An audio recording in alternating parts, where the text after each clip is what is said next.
I'm Tam. Hi. I'm an engineering manager at a startup in London called Pusher. We build communication and collaboration tools. And I've been an engineering manager for about 2 years now. And I've been in tech for, if you count my internships, I think like 15 years. So yeah, it's been a while. Um, I kind of got into tech in a weird way. Like I changed my major at university a few times from mechanical engineering to international studies, and then I really missed tech, so I decided to double major with information systems.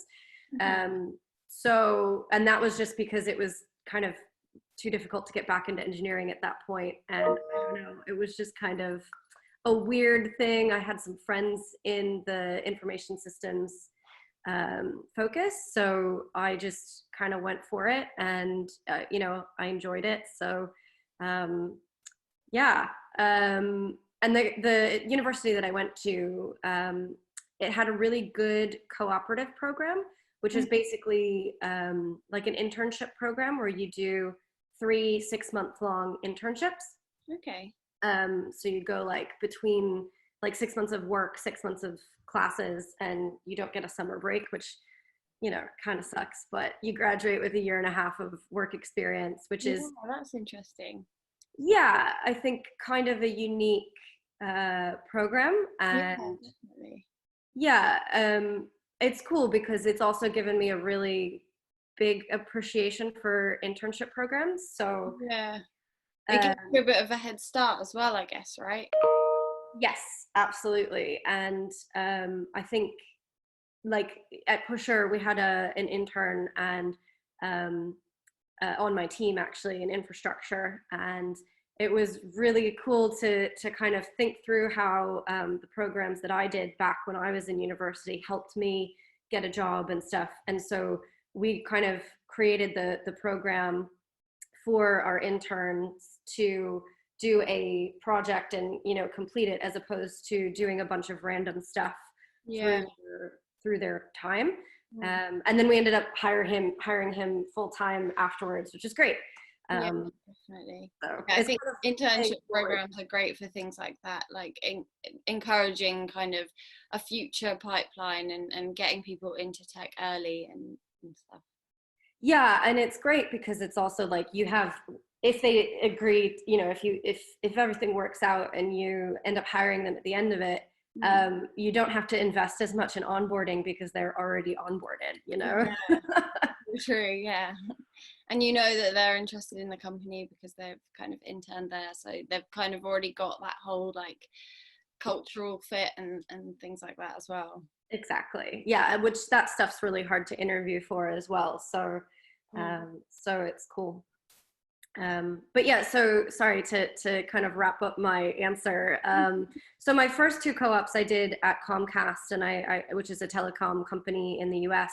And I worked in the data centers there. So I learned a lot about servers and systems and stuff like that. And then for my last co-op, I decided I wanted to try something new. And I applied to so many different places, but one of them, I applied to Microsoft, and I really didn't think that I was going to get it, but that's kind of imposter syndrome, right? So I really didn't think I was going to get it, and then I ended up getting it. So of course I had to say yes. And that's how I ended up working there fresh out of uni. So that's amazing. So is that like what actually made you kind of interested in the tech industry? Was it kind of the realization at uni when you changed majors that actually you really enjoyed tech? I think it's like maybe a little bit before that, because I played a lot of video games when I was a kid, and some of my friends in high school, we would play like LAN parties and stuff. So we'd play a lot of video games together, and then when you get into that space, you tend to like build your own computers because ones that you buy at the store aren't like good enough for the games. Oh wow, okay. I mean, they aren't, like, it's different now, but yeah, and it's also just fun. So I kind of Yeah. got into it that way. And also my aunt and uncle are both in the well, one's a software engineer and the other one's more on the IT side, but they're very heavily involved in tech. So I've kind of just been around it all my Yeah, life. awesome. So I guess you've been kind of managing tech teams for a while now. So kind of wanted to touch on, like, given the current circumstances, everyone's kind of finding themselves in working remotely, hence the video call. Could you kind of give some of your like top tips and best advice on how to manage tech teams remotely?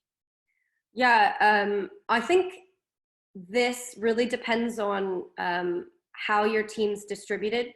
So, like, when I worked at Riot Games, I, for a while, was the only person on the team in our headquarters in LA, and everybody else was in St. Louis. Yeah. And then a little while later, I had some people, like one guy was in Hawaii, somebody else was in Atlanta. So we were spanning a lot of time zones. Yeah. Um, and the thing that I found was that the people at the headquarters in LA with me, if we had to have a meeting with one of the other offices, a lot of times they wouldn't think about it, especially if they were still in the US. You know, if you're having a meeting with China or something, you're kind of like, oh, right, it's a different time zone because you're thinking about it. Yeah. But like, if you're in Europe and you're like, oh, well, I'm meeting with somebody else, you don't necessarily think about that. Yeah, definitely. Yeah. Yeah, so being aware of how your team's distributed, I think, is really key. And then the way we got around it was creating core hours with the team.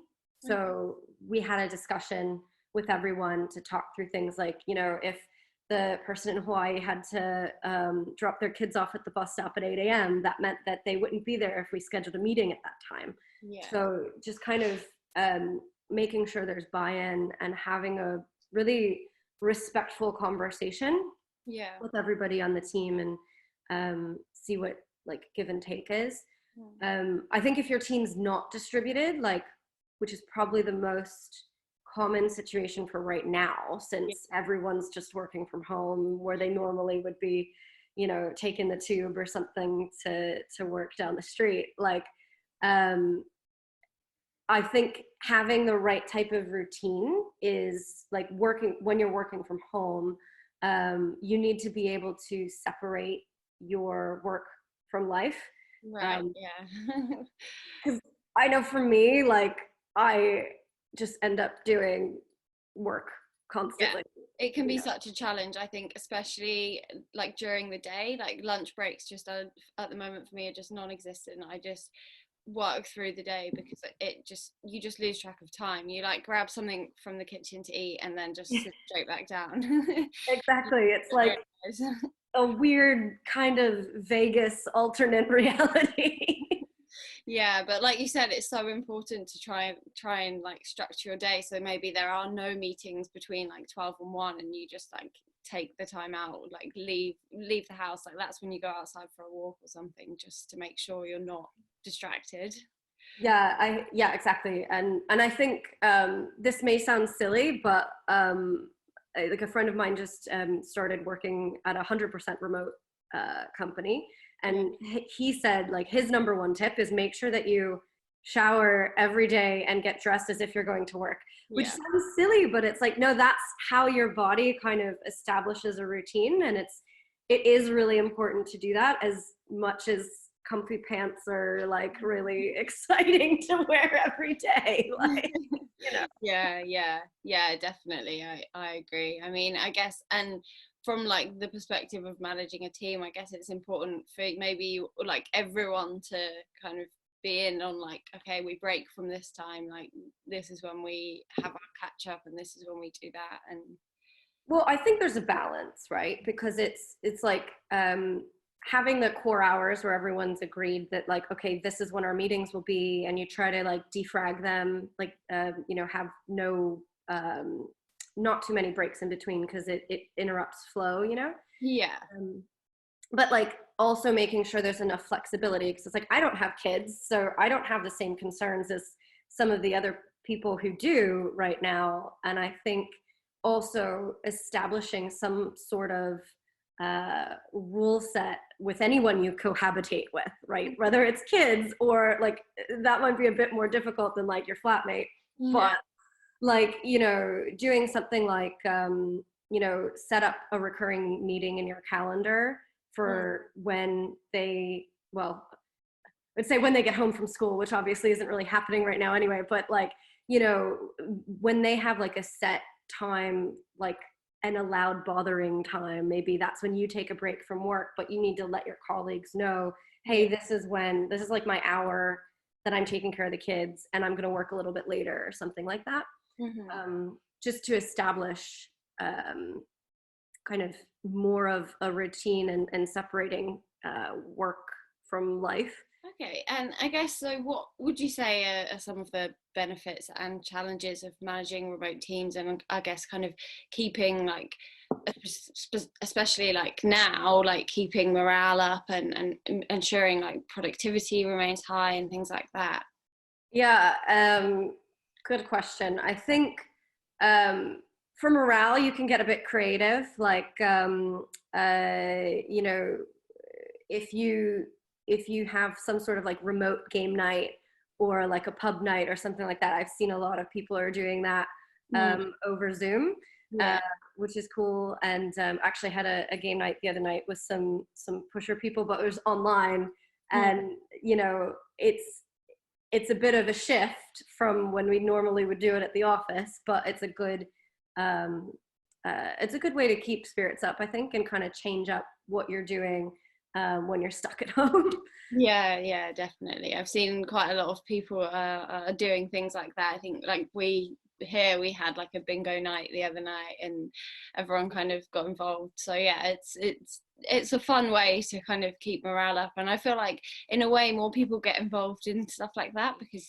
Yeah. So have you kind of faced any challenges then with managing remote teams and things like that?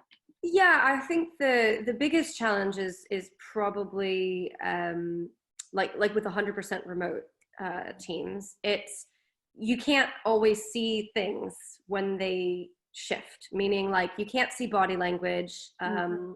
because you're not always on a Zoom call, you know, Yeah. and you can't always hear tone of voice, because if people are mainly communicating via text and like Slack or some other chat app, then you're missing a lot of information. I think the that's like 70% of information is non-verbal, right? Yeah. So you just have to really pay close attention Mhm. to when any sort of behavior shifts, and then you can dig into things. So like, you know, if you notice that someone who normally is really active in Slack suddenly is quiet, Yeah. you know, usually I'll try that. I'll try to notice that and check in and just be like, hey, like, I noticed kind of this shift, and I just want to make sure that you're doing okay. Like, Mm. you know, and making sure that people know, like, especially right now, like that there's mental health resources available and things like that. Because like a lot of companies have different employee mental health programs. So Yeah. um, that's a big one. And then, and Like something like, sorry, some is something I guess people forget about in terms of like everyone is kind of thinking about work, and you know, I guess something that might be in the lot of in the back of a lot of people's heads who haven't worked remotely is, oh well, I need to look like I'm active all the time. I need people to know that I'm working all the time, and then you kind of stress yourself out, and then yeah, you just kind of forget about the mental side of work. You're just focusing on letting everyone know that you're still productive and you're still working. yep. Yeah, and I think so when we were talking about kind of flexibility as Mhm. well, like this ties into that a little bit, where like I think, you know, it can feel a bit too what's the word, like dictatorial, if you're saying like, okay, everyone needs to have lunch from 12 to 1 p.m. and that's, you know, so instead figuring out a way to provide that information without dictating a schedule to everyone, because Yeah. everybody's got different situations at home too. So one of the things that I did with my teams at Pusher is, so we use Slack to communicate most of the time. Yeah. And basically you can set a status for yourself, which is just like an emoji or whatever. Yeah. So I tried to encourage people to, you know, if they're having lunch, then put some sort of food there so people know. Good idea. Yeah. And then like there's a Google Calendar integration with Slack. So I asked everyone to install that, because if they're in a meeting, it automatically changes your icon to a phone. Oh, okay. Being Yeah. like, okay, so we're in Zoom right now. Like, yeah. Yeah. That's a good Um, idea. or like, you know, a dog, if you have to go take your dog out, or like a baby picture, like, you know, like that sort of thing. If like you just to indicate different stuff, or if you want, so we have a thing called headphone, like headphone time, which is Yeah. like focus time. Mhm. So if you want focus time and not to be bothered, you could make your icon headphones. Uh, Yeah. That's a so good idea, because it's, yeah, like you said, it I guess it can be a bit like, you know, you have lunch between this time. It does feel very much like you're being dictated to, rather than just let people know. I guess it's when you're remote, it's all about communicating, because it's so yes, hard to know what people are doing unless you communicate with them. 100%. Yeah. And that's the thing, is like you have to kind of over communicate things you wouldn't normally. Yeah. Because like in the office, if I'm wearing my headphones and we have a headphone rule on the team, you know not to bug me. Yeah. But you can't see that unless we have like a 24-hour like Zoom call going, which is a bit weird too. So Yeah. What advice do you have for other women kind of looking to succeed, and what would you say are some of the like top key traits that are needed for success in the industry?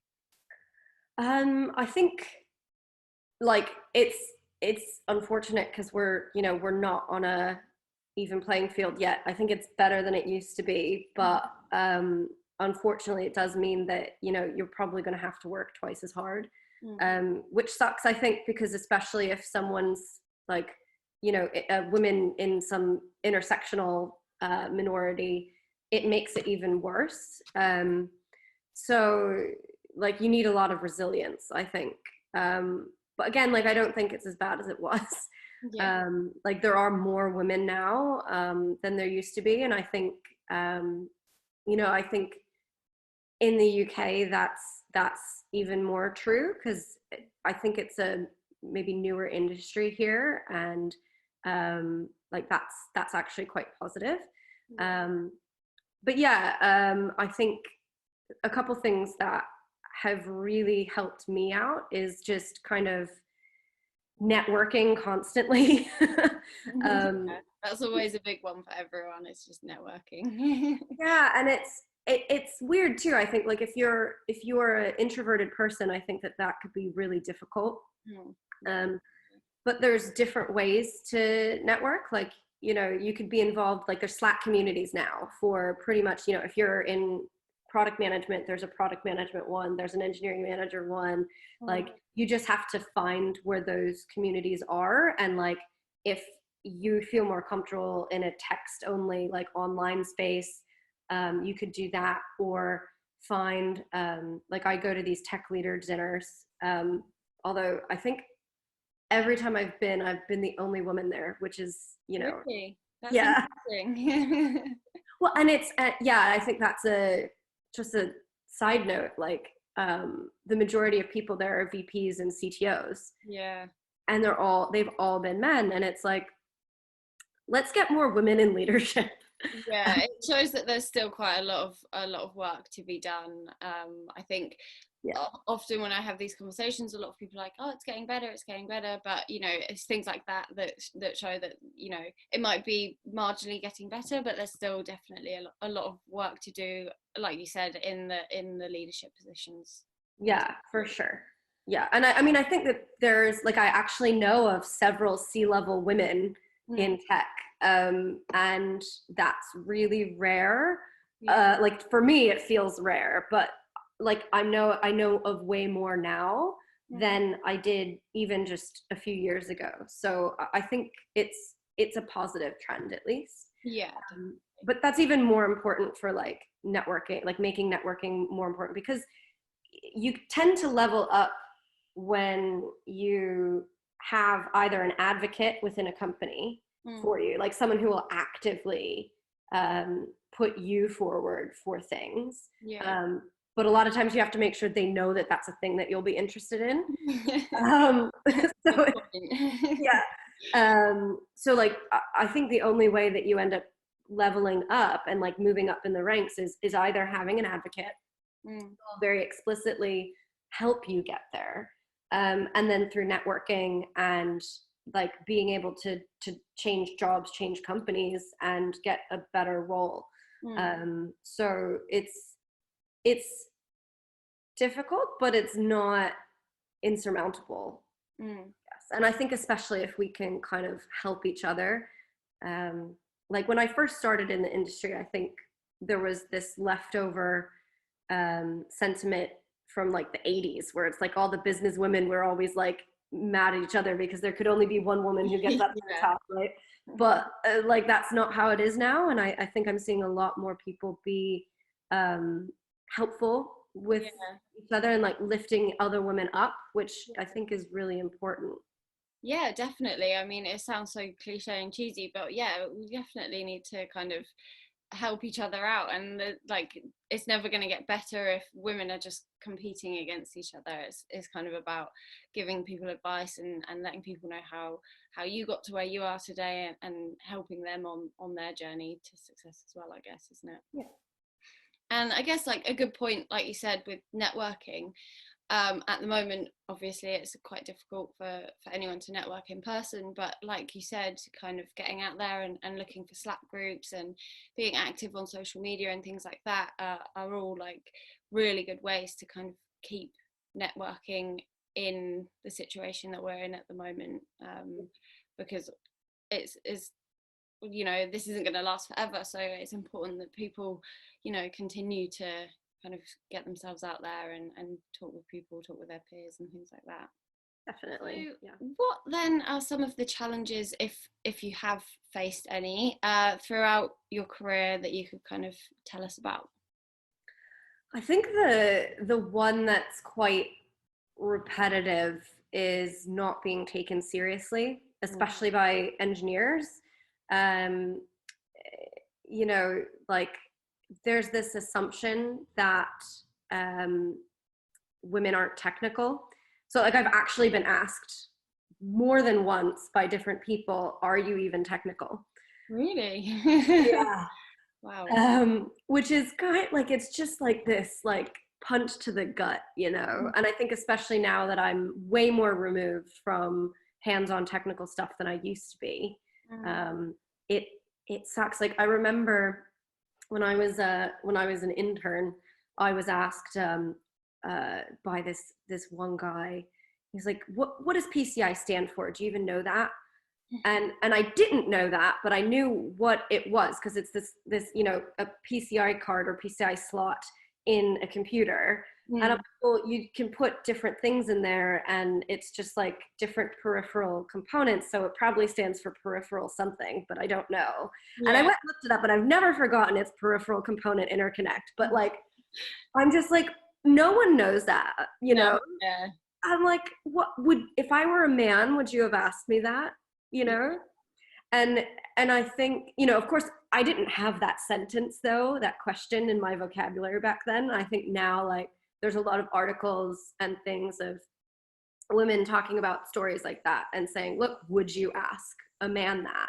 Yeah, I think that's a big thing. Like a lot of it is you would never say to a man, well, are you even technical? Like you just take their word for it that, you know, they are as good as they say they are, and you won't question it. But exactly, it seems to be like something you're allowed to kind of say to a woman, which is exactly. And I'm like, what? Like I remember talking to one of our other colleagues who's also a man, and I was like, what, like why would he ask me that? Because like I didn't know, and I remember feeling so like ashamed and like embarrassed and uncomfortable about it, because I knew it wasn't just knowing what that was, because I'm like, well, what does it matter? I know what it does. So Yeah, why do I need to know what it what it, stands for. yeah. And yeah, I mean, it's just like, yeah, well, that guy is a jerk, and like that was it. But like, how do you even counter that, you know? And I think the thing is, like for me, it was just proving through actions wherever possible that I did know what I was talking about, Mm, and that I have done technical work, you know, and kind of gaining respect that way. yeah, Um, I think earlier on in my career, I did try a bit more to be like one of the guys, but yeah, that ultimately doesn't work, and ultimately is actually doing a disservice to you and other women. So like, it took me a long time to learn that, but I yeah. think, I bet it's tough though, you know, being probably the only female in a team a lot of the time to kind of stand your own and be completely 100% yourself when you've yeah, got kind of doubters there. yeah, for sure. And I think, yeah, I mean, I've gotten some really interesting things from that. Like, I learned I actually really like whiskey, which I probably I wouldn't. love whiskey.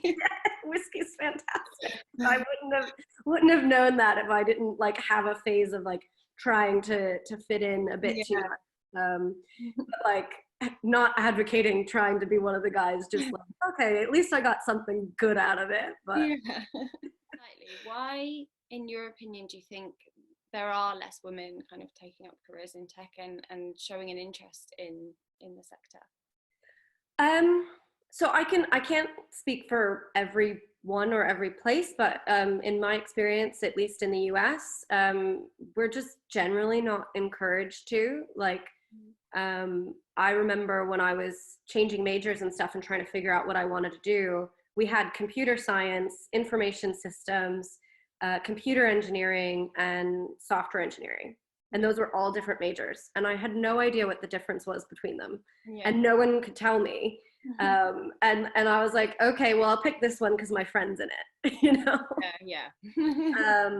And even then, like, you know, there was like, I was on I was taking an advanced coding class, and like, you know, the professor was really like, there were two women in the class, me and somebody else, and like the professor was very sexist and very like inappropriate. And I was like, well, I'm not going to continue in this track. And I ended up taking the easier one, Mm, not because I couldn't do it, but because I didn't want to stick with that professor.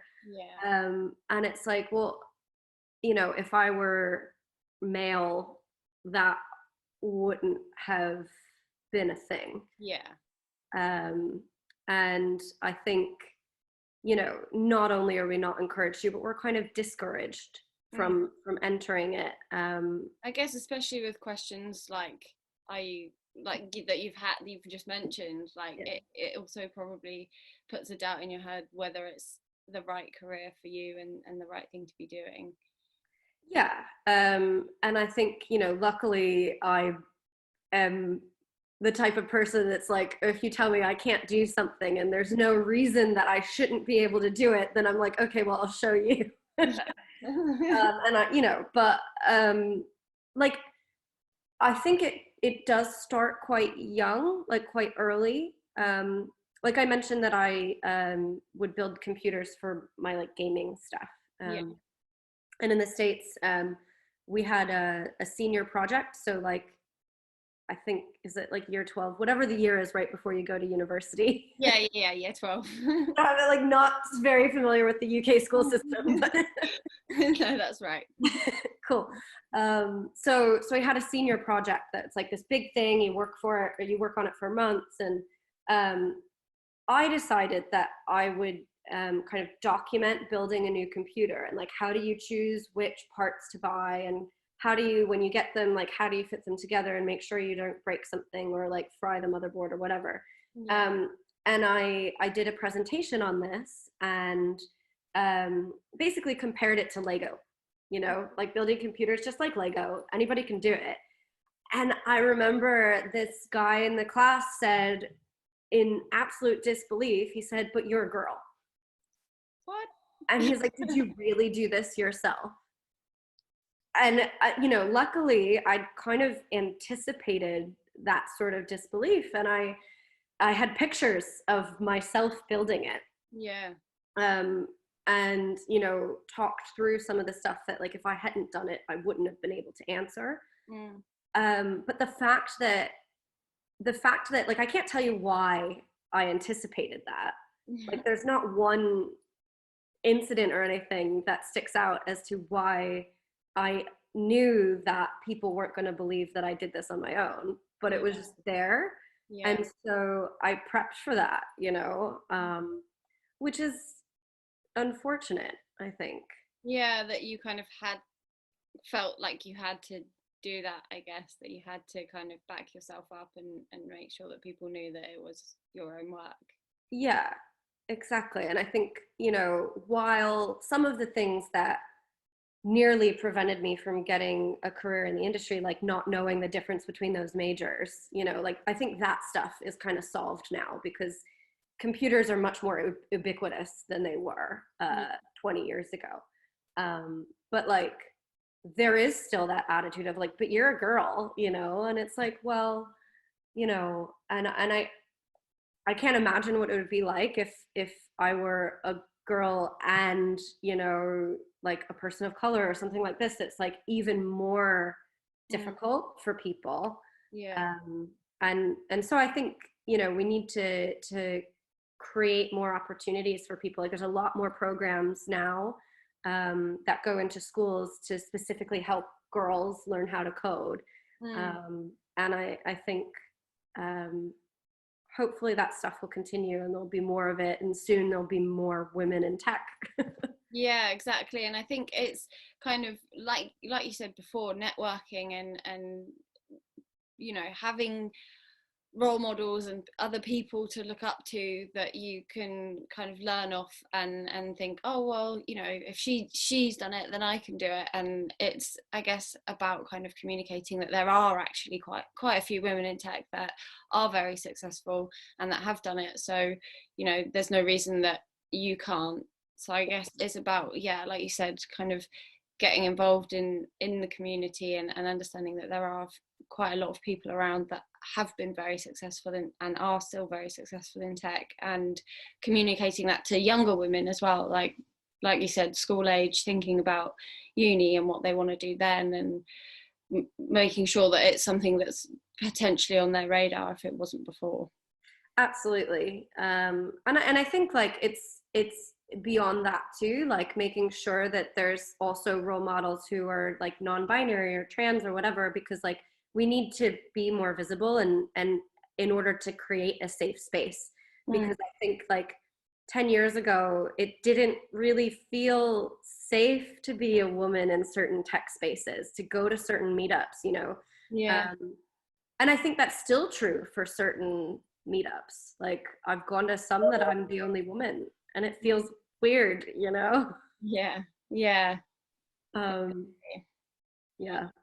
And I think also like there seems to be a bit of a shift with Hollywood, even like movies like Hidden Figures, I think might be really helpful, Yeah. Yeah. encourage people.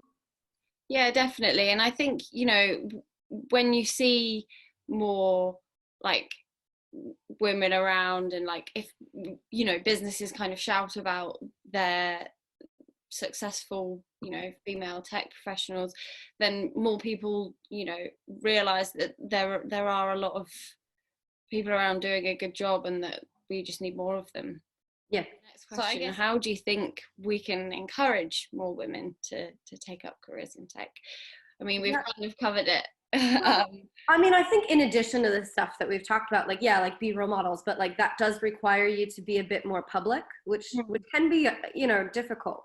And I know like I've not been very public in my career because I've been like, so focused on like, oh, well, I have to do this thing because I have to ship this product on time and make sure that I execute on these things really well, or I'm not going to get a promotion. And it's a bit like kind of selfish in that way, because it's hard to find the time or the energy to actually do stuff on my own time, Yeah. to, you know, do talks at meetups and stuff like that. But I'm trying to focus a bit more on that. Like, I mean, it's part of why I you know, said yes to this. So Yeah. thank you.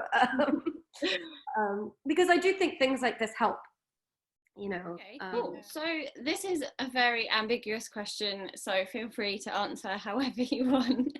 Especially at the moment, it's kind of hard to predict anything. But what kind of changes do you predict for the future of women, and what are you kind of hoping to see, I guess?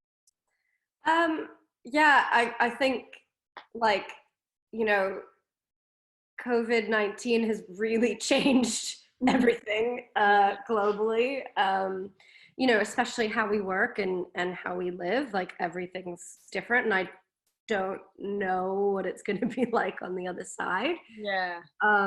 Like, I hope that a lot of the traditional roles or biases kind of go away.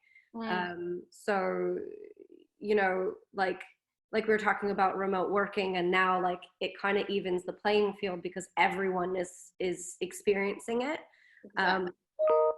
So I really hope I really hope that, you know, there's less, I guess, concern. Like, I've seen at certain companies, like, people that they'll have like a no work from home policy, which I think is just ridiculous, because sometimes you really need to for reasons, and like, you shouldn't have to make a huge separate appeal for that. Yeah. So And I it's hope, so easily done now. Like, it's so, well, I mean, this is proof. Like, everyone can successfully work from home. yeah, and I mean, I think ultimately, like, if companies have that policy in place, it's probably because they don't trust their employees. So I would say, well, why don't you trust your employees? And like, maybe something else needs to change there, and like, hopefully people will take a bigger look at that, or a deeper look at that. Yeah.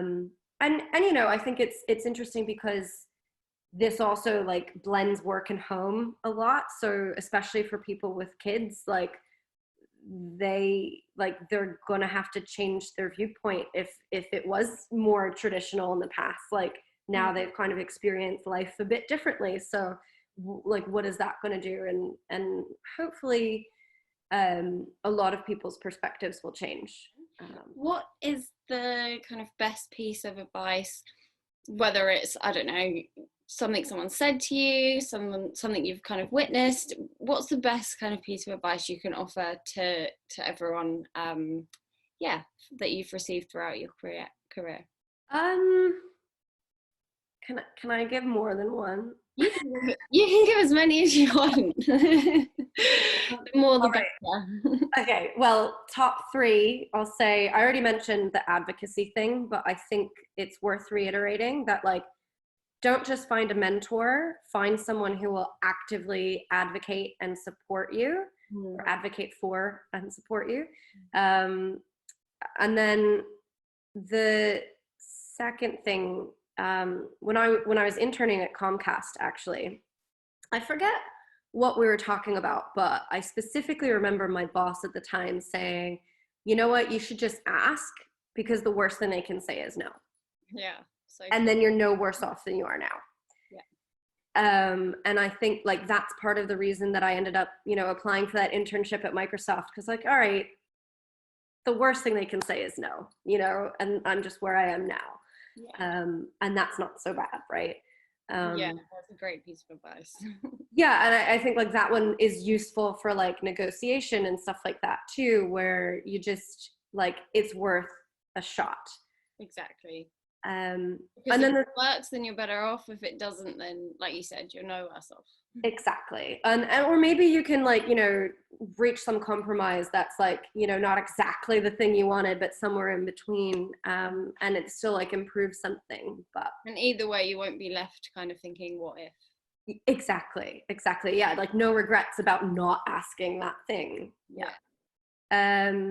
And then the third one, I think, is a bit, it's a bit more complicated and more specific, but it's helped me quite a lot. So um, one of the people in my management chain at Microsoft said to me, you know, when you're changing roles, you should or changing jobs, you should try to apply the 80-20 rule, which basically means, because I was talking to him about changing industries, like I wanted to move into the games industry. Yeah. And I wanted to be a producer in the games industry. And he was like, okay, well, if you try to change your industry and your role at the same time, that's a lot. Like that's like 100% change. And that might be too much. So he said, you might want to aim for something like changing your role first and then your industry, or vice versa. And aim for something like 80% difference, because you want to be challenged 80% of the time at the outset of that new job. So that basically means that, 2 days out of the week, you're like, okay, I got this. And you feel good about things, but the rest of the time you're learning and you're like, what is this? Yeah. And you're putting yourself specifically in a challenge so that you can grow. Yeah. And then 6 months down the road, you might be like 4 days of the week, you're like, all right, I got this. I feel good about it. Yeah. Because if good advice. It is really good advice. And I think like every time I've changed roles or companies, that's kind of what I've been looking for. Because if you know too much about it on day one, you're not going to be challenged and you're not going to learn anything in the role. Yeah, I guess it's like two ends of the spectrum. I guess like a lot of people will be tempted to go for something that they know already they can do completely, and it's going to be fine. They're not going to be too challenged, too out of their depth. And on the other hand, like you said, you wanted to. A lot of people kind of, if you're bored at work, you're like, well, I want to just completely change everything about my job. And then, I mean, I guess that's where that piece of advice comes in really handy, because it's, let's just take a step back and not change everything, because it will be overwhelming. Absolutely. And I think, it was particularly useful for me. And it's interesting because I got that advice and I didn't quite get it or agree with it at first. And it took, so it's like noises outside. It took probably a year or so before I actually did anything about it. And like, eventually I ended up, working at Riot and doing exactly what I wanted to do, but it took a long time and it took a lot of persistence and kind of like, I didn't get exactly where I wanted to be right away. Yeah. I had to do a bunch of those 80-20 hops before I got there. Yeah. So yeah. Cool. Okay, well, that's the end of the Q&A. I don't know if there's anything else you had in your mind that you want to discuss, or if you're all good with that. I had one thought when we were talking about, I mean, this is maybe not as big of a note to end on as what we just talked about, but something I found really interesting about working from home and like the COVID stuff and how it's affected different people on my team is that it turns out everyone has a different preference for notifications. Yeah. So, and you don't necessarily think about it. At least I never really thought about it before, because it's like before I was working from home, like I wasn't getting constant notifications on my phone or desktop because there was a lot more face-to-face conversations. Yeah, yeah. And the thing I notice about myself is like, if I have the sound on for any notification, I go insane. So I turn the sound off for all of it. Yeah. And then like, it allows me to kind of focus on what I need to do. And then I can scroll through and see what I missed, like maybe at the hour mark or something. Yeah. But one of the people on my team was saying like, he can't handle having constant pop-ups on his phone, even if it's silent. So for him, in order to manage that, he's had to figure out which things are essential and how to tune notifications to make sure they're just not happening. Wow, okay, that is interesting. I'd never kind of thought about it either. Like mine, on my phone, they just pop up, but with no sound. And on my computer, I have sound just in case. Like I just have to know if something's happened. But yeah, that is interesting. I never kind of thought about it. Yeah, and I was like, well, why don't you just turn the sound off? And he said, well, no, like it's not about the sound, it's about the like the constant flashing of it. Yeah. And I'm like, huh, okay, interesting. Or like, even if it's on silent, like that'll just like vibrate for a while. And it, like if there's too many notifications, I'm like, fascinating. Yeah, that is really interesting. You think now about like everyone you work with and across the world, like how many people have like edited their notifications to just suit how it works for them. Yeah, and I think it's okay, I'm gonna tie this into one more like good advice tip thing. If that's okay. Yeah, perfect. So like it really, I think like the way that everybody's got their preferences on that, it it's a good demonstration of how everyone has different preferences for how they work in general. Yes, yeah. And like I remember one of the one of the best pieces of feedback that I ever got that is forever in my head. So my manager called me in one day and he said, "So I hear that you are a," and he said the B word, which I'm not saying just because I assume I can't curse on this, but I don't think there are any rules, but I know what word you mean. I mean, it's pretty, you know. And I was just like, "Excuse me, I'm a what?" And like, he was like, "No, I'm not actually calling you that, and I don't think that you are, but I got some feedback about you." And I'm like, "What?" And and I'm thinking like, who could have said this? Because like I go to lunch and coffee like with everybody in the team, and I was just like absolutely appalled and like, oh my god, what did I do? Like, who did I piss off? And it just turned out that like this one particular engineer who I worked with, and like I thought we had a good rapport because we'd go to lunch and go to coffee like a couple times a week. Turns out he didn't like it when I would go in and just ask for a status update because I would just like get to business. Yeah. And he really wanted like a hi, how are you kind of situation before I got to the business side of like my being in his office kind of thing. And I'm like, okay. And I'm like, but can't we just work? Like, so I had this really interesting conversation with my boss at the time, and he's like, look, everybody's got different preferences. Everybody, they have their own prerogatives of how and why they want to do work and want to do this particular job. So you need to find out what their motivation is and try to help pull that out so they can be as productive as possible. Yeah. And I think that's harder when you're remote, but like it's probably even more important because people don't have as many contact points with you. You can't go to lunch with anybody anymore. Yeah, exactly. That actually a similar thing kind of, off the back of that, like you said, working remotely is difficult, and I think it is really important to kind of check in with people because it's so easy. Like sometimes I found myself like just slacking people and not saying, hey, how are you, just kind of going straight into something. And then actually when you think, especially like right now, some people are kind of at home on their own, so it kind of would be nice to sometimes just rethink and go over that. And I've started doing that now, like just saying, hey, how are you? But it's so easy to kind of just forget and just be in work mode and just, I don't know, send something over or ask a question straight away about work. But especially at the moment, it's so important to kind of remember that we are all working from home, so just to check in. Yeah, definitely. And I think it's important to just find out how people like to work, because like I've worked with a couple people who are just like, hey, and then they don't send anything else for like, until you respond. And I'm like, what? Like you just interrupted me to say hi. Like what?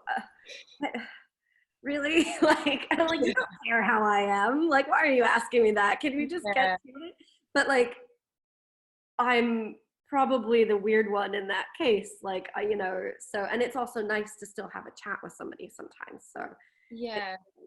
Yeah, finding the right balance and knowing what motivates people, I think, is important. Yeah, I guess that must be tough, especially like managing remotely, kind of learning what makes other people productive and boost their morale, because obviously everyone is different, and everyone needs the chat. Not everyone even wants to have a chat. They just want to do the work and be done. But other people, you know, want stuff like that. So yeah, it must be a challenge kind of trying to learn and navigate a team. Yeah, I think there's some good tools you can use. Like there's like some really expensive and in-depth training, like insights training or whatever. That's probably not very accessible for most people, but there's other stuff like you could create a blueprint. So I've done that with a couple different teams at Pusher, where everybody like answers the same questions about themselves, and it's things like, how do you prefer to work, and what are things that you dislike, like what are your biggest pet peeves and that sort of thing, and it can really help with this sort of stuff. Yeah, great. Thank you. I really appreciate the invite, and yeah, it was nice chatting. Cool. Thanks so much, Tamara. Thank you.